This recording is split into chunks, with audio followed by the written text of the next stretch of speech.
आपने कभी अपने जीवन के किसी बेहद शांत पल में, शायद रात के अंधेरे में या किसी सुनसान जगह पर अचानक एक अजीब सी बेचैनी महसूस की है? नमस्कार साथियों, Arun Singh short blog YouTube channel पर आपका दिल से हार्दिक स्वागत है। एक ऐसी बेचैनी जैसे कि कोई आपको देख रहा है या जैसे कि आप जिस जगह पर खड़े हैं वहां आप पहले भी आ चुके हैं। भले ही आपका तर्क, आपका दिमाग आपसे चीख चीख कर कह रहा हो कि यह असंभव है। आप यहां पहली बार आए हैं, लेकिन फिर भी आपकी रूह, आपकी अंतरात्मा आपसे कुछ और ही कह रही होती है। वह आपसे कहती है कि यह दीवारें, यह हवा, यह खुशबू, यह सब जाना पहचाना है। क्या आपने कभी किसी अजनबी इंसान की आंखों में देखा है और एक पल के लिए आप पत्थर की तरह जम गए हैं? जैसे कि उन आंखों में एक पूरी कहानी लिखी हो जो आप दोनों सदियों पहले जी चुके हैं। हम अक्सर इसे डिजार्व कहते हैं। विज्ञान इसे दिमाग का एक छोटा सा शॉर्ट सर्किट या ब्रेन ग्लिच कहकर खारिज कर देता है। लेकिन अगर मैं आपसे कहूं कि यह कोई ग्लिच नहीं है, अगर मैं आपसे कहूं कि यह एक सुराग है, एक ऐसा सबूत जो उस व्यवस्था की पोल खोलता है जिसने आपकी यादों को लॉक कर दिया है। जरा सोचिए, जब एक इंसान मरता है तो उसका शरीर तो यहीं इसी धरती पर राख या मिट्टी बन जाता है, लेकिन वह ऊर्जा, वो चेतना, वो एहसास जिसे हम मैं कहते हैं, वह तो कभी नष्ट नहीं होता। भगवत गीता से लेकर आधुनिक क्वांटम फिजिक्स तक सब इस बात पर एकमत हैं कि ऊर्जा को ना तो बनाया जा सकता है और ना ही मिटाया जा सकता है, इसे केवल बदला जा सकता है। तो फिर यह कैसे संभव है कि ऊर्जा तो बची रहती है, लेकिन उस ऊर्जा के साथ जुड़ी हुई जानकारी, वो यादें, वह अनुभव, वो प्रेम और वह प्रतिशोध, सब कुछ गायब हो जाता है? जब हम दोबारा जन्म लेते हैं तो हम बिल्कुल कोरे कागज की तरह क्यों होते हैं? हमें अपना पिछला नाम याद क्यों नहीं रहता? हमें वह मां याद क्यों नहीं रहती जिसने पिछले जन्म में हमें अपनी छाती से लगाकर दूध पिलाया था? हमें वह भयानक मौत याद क्यों नहीं रहती जिससे तड़पते हुए हम गुजरे थे? आखिर वो कौन सा चेक पोस्ट है, वह कौन सा बॉर्डर है जहां हमारी यादों की हार्ड ड्राइव को पूरी तरह से फॉर्मेट कर दिया जाता है? और सबसे डरावना सवाल यह है कि ऐसा क्यों किया जाता है? क्या यह ईश्वर की दया है या यह एक बहुत बड़ी और सोची समझी साजिश है ताकि हम इस जन्म मरण के चक्रव्यूह से कभी बाहर ना निकल सकें? आज हम उस सफर पर चलेंगे जो मौत के बाद शुरू होता है और आपके जन्म लेने से ठीक 1 सेकंड पहले खत्म होता है। हम उस अंधेरी नदी को पार करेंगे जिसे ग्रीक माइथोलॉजी में रिवर लीथ और हिंदू धर्म में वैतरणी कहा गया है। आज आपको पता चलेगा कि आप अपनी पिछली जिंदगी क्यों भूल गए, और अगर गलती से किसी तकनीकी खराबी के कारण वो यादें वापस आ गई तो आपका दिमाग क्यों फट जाएगा। सावधान हो जाइए, अपनी कुर्सी की पेटी बांध लीजिए, क्योंकि यह सच सुनने के बाद शायद आप अपनी मौजूदा पहचान को, अपने नाम को और अपने रिश्तों को उस नजर से कभी नहीं देख पाएंगे जैसे अब तक देखते आए हैं। सबसे पहले हमें विज्ञान के उस भ्रम को तोड़ना होगा जो हमें बचपन से स्कूलों में पढ़ाया गया है। आधुनिक विज्ञान, विशेषकर न्यूरोसाइंस, कहता है कि हमारी यादें हमारे दिमाग के न्यूरॉन्स में स्टोर होती हैं।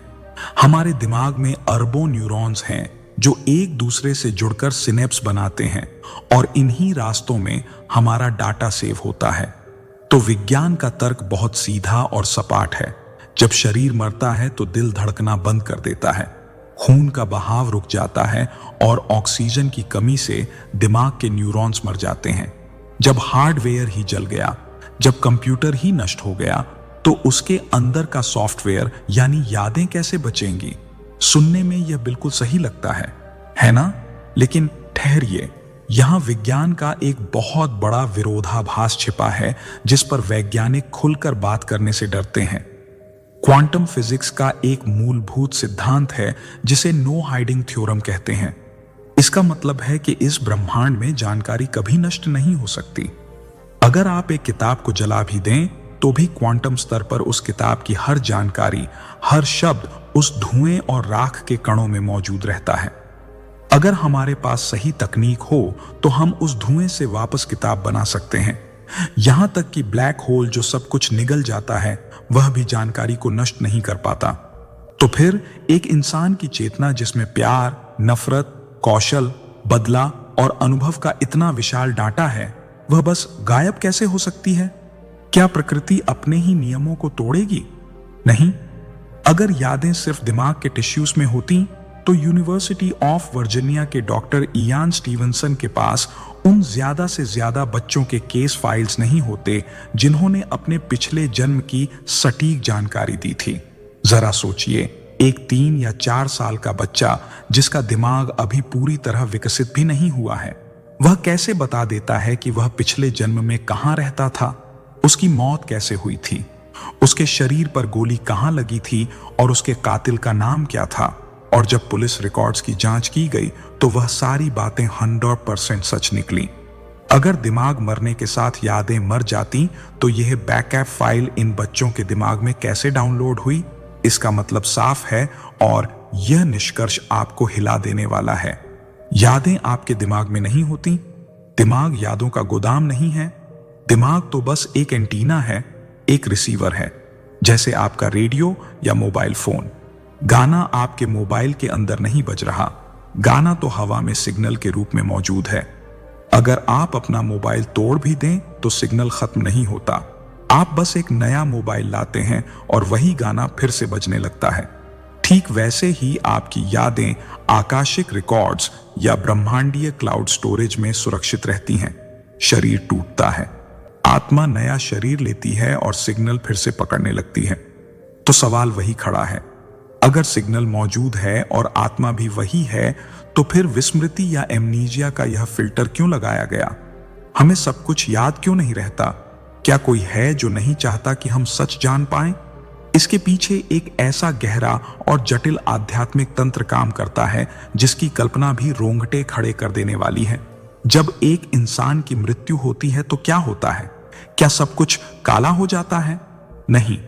जो लोग नियर डेथ एक्सपीरियंस से लौटे हैं और जैसा कि गरुड़ पुराण और कठोपनिषद जैसे प्राचीन ग्रंथों में लिखा है, मृत्यु के ठीक बाद यादें मिटती नहीं हैं, बल्कि हकीकत तो यह है कि मरने के ठीक बाद यादें और ज्यादा तेज और ज्यादा साफ हो जाती हैं।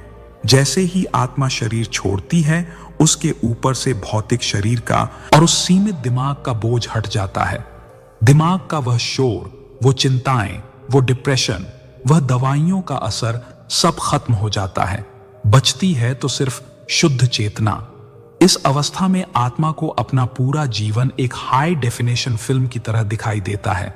इसे लाइफ रिव्यू कहा जाता है। लेकिन यह कोई साधारण फिल्म नहीं होती। इसमें आप केवल यह नहीं देखते कि आपने क्या किया, बल्कि आप यह महसूस करते हैं कि आपके कर्मों का दूसरों पर क्या असर हुआ। अगर आपने अपने जीवन में किसी को धोखा दिया था तो उस लाइफ रिव्यू में आप अपनी चालाकी नहीं महसूस करेंगे, बल्कि आप उस इंसान का दर्द महसूस करेंगे जिसे आपने धोखा दिया था। आप उसकी पीड़ा को अपनी आत्मा पर झेलेंगे। अगर आपने किसी भूखे को खाना खिलाया था तो उसकी तृप्ति और आशीर्वाद को आप अपनी आत्मा में महसूस करेंगे। उस आयाम में झूठ बोलने की कोई जगह नहीं होती। वहां कोई वकील नहीं होता, कोई जज नहीं होता। वहां आप खुद अपने जज होते हैं। उस समय आत्मा को सब याद होता है। उसे अपना बचपन, जवानी, बुढ़ापा और यहां तक कि अपने पिछले कई जन्मों की धुंधली झलकियां भी दिखने लगती हैं। आत्मा को अपने परिवार का मोह भी पूरी तरह याद रहता है। मृत्यु के तुरंत बाद आत्मा अक्सर अपने घर के आसपास ही भटकती है। वह अपने रोते हुए बच्चों को देखती है, अपनी विधवा पत्नी या विधुर पति को देखती है। वह उनसे बात करना चाहती है, उन्हें छूना चाहती है, उन्हें बताना चाहती है कि मैं अभी मरा नहीं हूं, मैं यही हूं। लेकिन उसकी आवाज किसी तक नहीं पहुंचती। उसका हाथ हवा की तरह आर पार हो जाता है। यही वह समय है जब आत्मा सबसे ज्यादा संवेदनशील और दुखी होती है, क्योंकि उसकी यादें ही उसका सबसे बड़ा नर्क बन जाती हैं। वो शरीर में वापस लौटना चाहती है, उन अधूरे कामों को पूरा करना चाहती है, लेकिन लौट नहीं सकती। यह तड़प, यह मोह आत्मा को आगे की यात्रा करने से रोकता है। इसीलिए हिंदू धर्म हो या कोई और प्राचीन संस्कृति, मृत्यु के बाद अंतिम संस्कार और श्राद्ध जैसी क्रियाओं का इतना महत्व है। यह क्रियाएं आत्मा के लिए नहीं, बल्कि उसकी यादों को धुंधला करने के लिए होती हैं। ताकि उसे यह समझाया जा सके कि अब तुम्हारा इस दुनिया से, इस शरीर से और इन लोगों से रिश्ता टूट चुका है, तुम्हें आगे बढ़ना होगा। लेकिन आत्मा को असली फॉर्मेट अभी नहीं किया जाता। उसे पृथ्वी के वातावरण से निकालकर पितृक, एस्ट्रल प्लेन, या जिसे कुछ लोग रूहानी दुनिया कहते हैं, वहां ले जाया जाता है। वहां वह अपनी ऊर्जा को शुद्ध करती है, अपने कर्मों का हिसाब करती है। यह समय पृथ्वी के समय से बिल्कुल अलग होता है। वहां का एक पल यहां के सालों के बराबर हो सकता है। आत्मा वहां विश्राम करती है, ठीक वैसे ही जैसे हम दिन भर काम करने के बाद रात को सोते हैं। लेकिन जैसे सुबह होते ही हमें फिर से काम पर जाना पड़ता है, वैसे ही आत्मा को भी अपने कर्मों का भुगतान करने के लिए, अपनी अधूरी इच्छाओं को पूरा करने के लिए दोबारा धरती पर आना पड़ता है। और यहीं से शुरू होती है वह प्रक्रिया जो सबसे ज्यादा दर्दनाक, सबसे ज्यादा भयावह और सबसे ज्यादा रहस्यमयी है, गर्भवास। हम अक्सर जन्म को एक उत्सव मानते हैं। हम खुश होते हैं कि घर में नया मेहमान आया है, किलकारियां गूंजी हैं। लेकिन आध्यात्मिक दृष्टि से और प्राचीन भारतीय चिकित्सा शास्त्र गर्भ उपनिषद के अनुसार जन्म लेने की प्रक्रिया मृत्यु से भी ज्यादा कष्टदायक होती है। क्या आपने कभी सोचा है कि एक बच्चा पैदा होते ही रोता क्यों है? क्या वह खुशी के आंसू हैं? बिल्कुल नहीं। गर्भ उपनिषद में एक ऐसा वर्णन मिलता है जिसे सुनकर किसी भी इंसान की रूह कांप जाए। ग्रंथ कहता है कि जब जीवात्मा माता के गर्भ में प्रवेश करती है तो वह 9 महीनों तक एक अत्यंत सक्करे, अंधेरे और घुटन भरे वातावरण में रहती है। जरा कल्पना कीजिए, आपको एक चमड़े की थैली में बंद कर दिया जाए जहां आप हाथ पैर भी नहीं हिला सकते।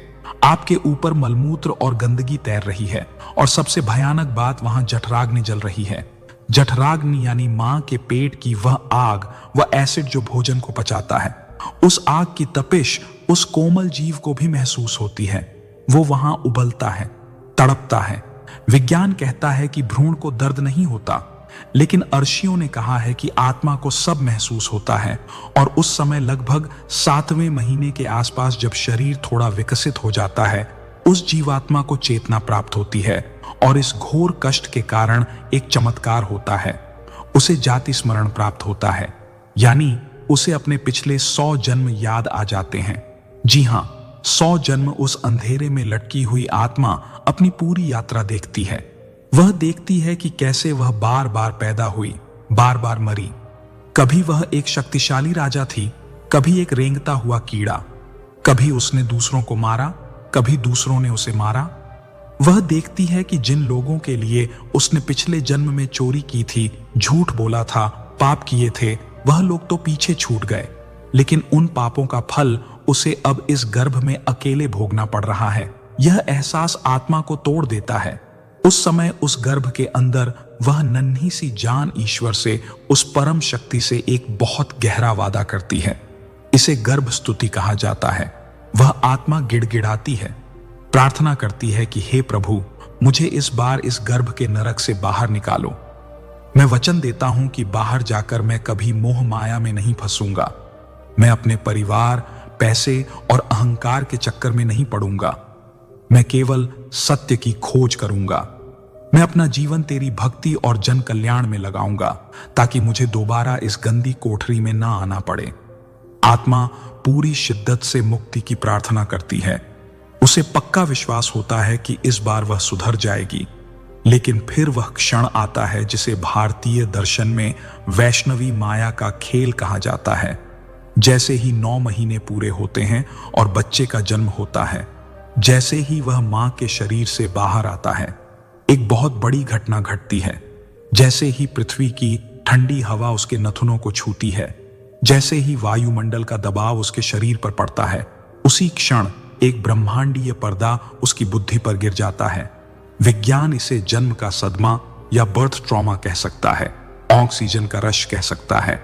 लेकिन गहरा अध्यात्म कहता है कि यह वो क्षण है जब हार्ड ड्राइव को वाइप किया जाता है।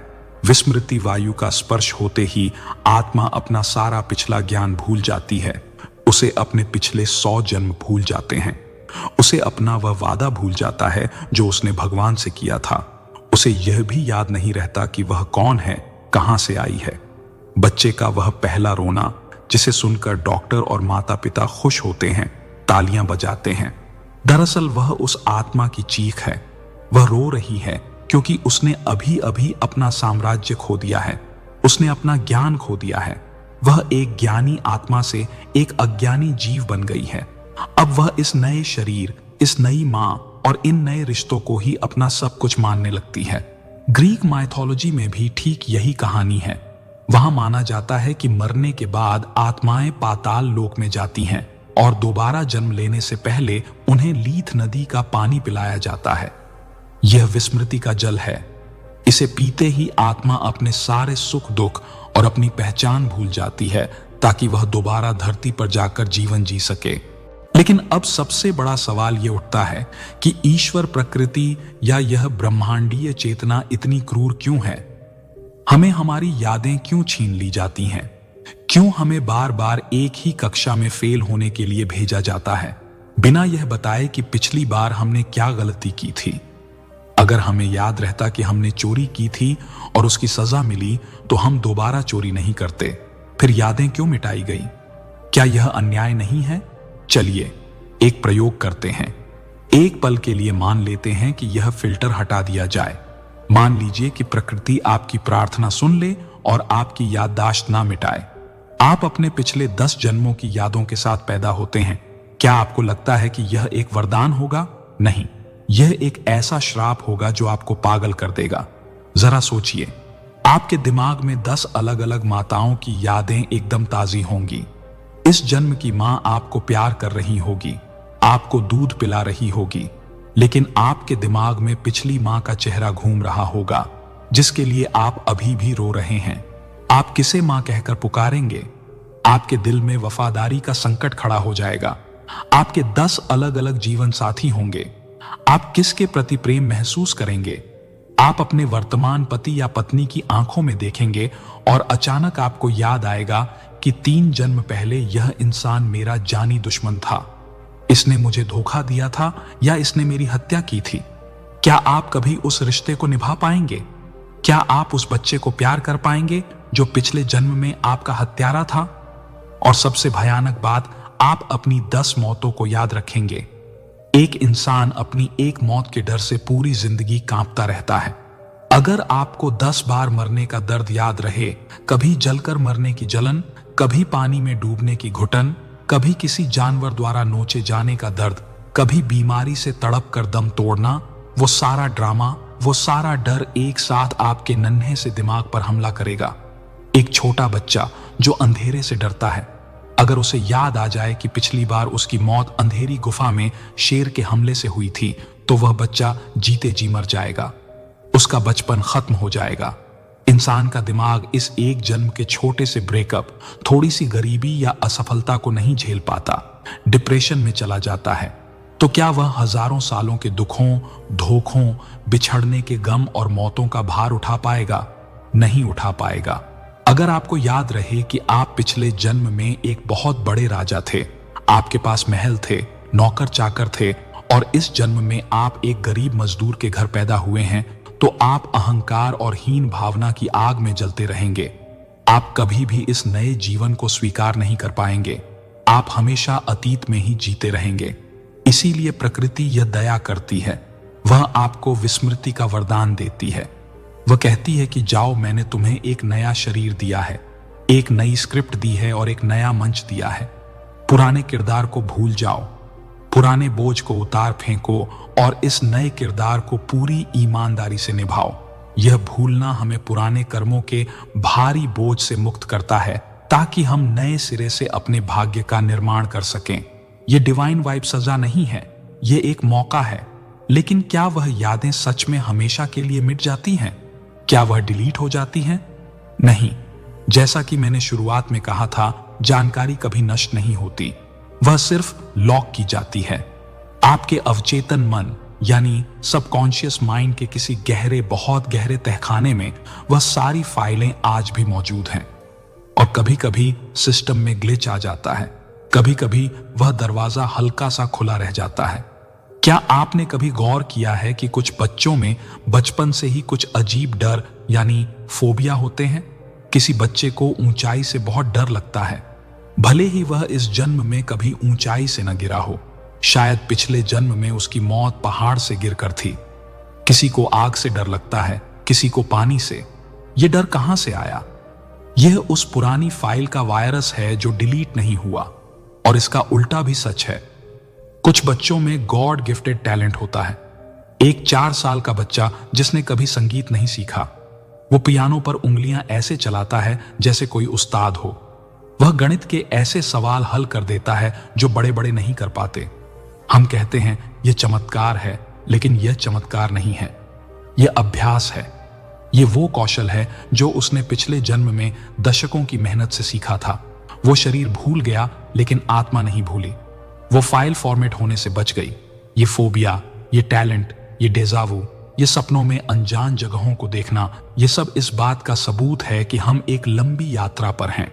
हमारा शरीर सिर्फ एक सराय है जहां हम कुछ देर के लिए रुकते हैं, कपड़े बदलते हैं और फिर आगे बढ़ जाते हैं। आज भी दुनिया भर में रिग्रेशन थेरेपी या सम्मोहन चिकित्सा के जरिए कई मनोवैज्ञानिक उस बंद दरवाजे को खोलने की कोशिश करते हैं। और जब वह दरवाजा खुलता है तो जो सच सामने आता है वह किसी भी हॉरर मूवी से ज्यादा डरावना और किसी भी लव स्टोरी से ज्यादा गहरा होता है। लोग सम्मोहन में जाकर दूसरी भाषाएं बोलने लगते हैं जो उन्होंने कभी सीखी ही नहीं। वह उन जगहों का नक्शा बना देते हैं जहां वह कभी गए ही नहीं। कई बार लोग देखते हैं कि जो उनका आज का सबसे अच्छा दोस्त है वही पिछले जन्म में उनका भाई था, या जो आज उनकी पत्नी है वही पिछले जन्म में उनकी मां थी। आत्माएं समूह में यात्रा करती हैं। हम बार बार उन्हीं लोगों के साथ जन्म लेते हैं, बस रिश्ते बदल जाते हैं। कभी पिता पुत्र, कभी मित्र शत्रु, कभी पति पत्नी। यह एक नाटक है जहां एक्टर वही हैं, बस रोल बदल रहे हैं।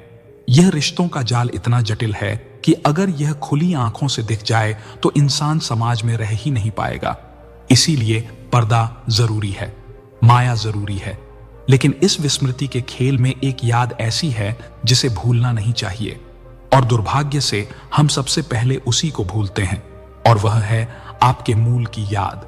यह याद कि मैं शरीर नहीं हूं, मैं वह नाम नहीं हूं जो मुझे इस जन्म में मिला, मैं वह धर्म या जाति नहीं हूं जिसमें मैं पैदा हुआ, मैं एक अनंत ऊर्जा हूं, एक यात्री हूं। यह भूलना ही हमारे सारे दुखों का एकमात्र कारण है। हम इस किरदार में, इस रोल में इतना खो गए हैं कि हम एक्टर को भूल गए हैं। कल्पना कीजिए कि एक एक्टर स्टेज पर राजा का रोल कर रहा है। अगर वह सच में यह मान बैठे कि वह राजा है और नाटक खत्म होने के बाद भी राजा की तरह व्यवहार करे तो उसे पागल कहा जाएगा। हम सब वही पागलपन कर रहे हैं। यह जीवन एक नाटक है, एक स्टेज है, और भूलना उस नाटक के नियमों का एक हिस्सा है ताकि आप अपनी भूमिका पूरी शिद्दत से निभा सकें। अगर आपको पता होगा कि यह सब नकली है तो आप रोने का अभिनय कैसे करेंगे? आप किसी से प्रेम करने का नाटक कैसे करेंगे? इसलिए ईश्वर ने आपको भुला दिया है ताकि यह लीला, यह खेल असली लगे। लेकिन जिस दिन आपको यह समझ आ जाएगा कि यह विस्मृति, यह भूलना आपके भले के लिए है और आपका असली स्वरूप इस याददाश्त से परे है, उस दिन आप मृत्यु के डर से मुक्त हो जाएंगे, क्योंकि तब आप जान लेंगे कि पर्दा गिरने के बाद नाटक खत्म नहीं होता, बस सीन बदलता है और अगले सीन में आपको फिर से एक नई स्क्रिप्ट मिलेगी, एक नया कॉस्ट्यूम मिलेगा, लेकिन अभिनेता वही रहेगा, आप वही रहेंगे। तो अगली बार जब आपको डेजाव महसूस हो, जब आपको लगे कि यह पल पहले भी जी चुके हैं, तो डरिएगा मत, बस मुस्कुरा दीजिएगा, क्योंकि आपकी आत्मा उस गहरे तहखाने से आपको इशारा कर रही है, आपको याद दिला रही है कि यह सफर नया नहीं है। हम बहुत दूर से आ रहे हैं और बहुत दूर जाना है। यह शरीर पहला नहीं है और आखिरी भी नहीं होगा। क्या आपको कभी कोई ऐसा सपना आया है जो किसी और जन्म का इशारा लगता हो? या क्या आपको किसी ऐसी चीज से डर लगता है जिसका इस जन्म में कोई कारण नहीं है? तो दोस्तों, आज की वीडियो यही समाप्त होती है। मिलते हैं नई वीडियो में। दोस्तों, अगर आपने हमारे चैनल को सब्सक्राइब नहीं किया है तो चैनल को सब्सक्राइब करें और बेल आइकन पर क्लिक करें जिससे कि आपको प्रत्येक वीडियो का नोटिफिकेशन जारी रहे। और वीडियो के अंत में कमेंट में जय श्री कृष्णा जरूर लिखें। वीडियो को लाइक करें और अपने दोस्तों के साथ शेयर करें। धन्यवाद। जय श्री कृष्णा। राधे राधे।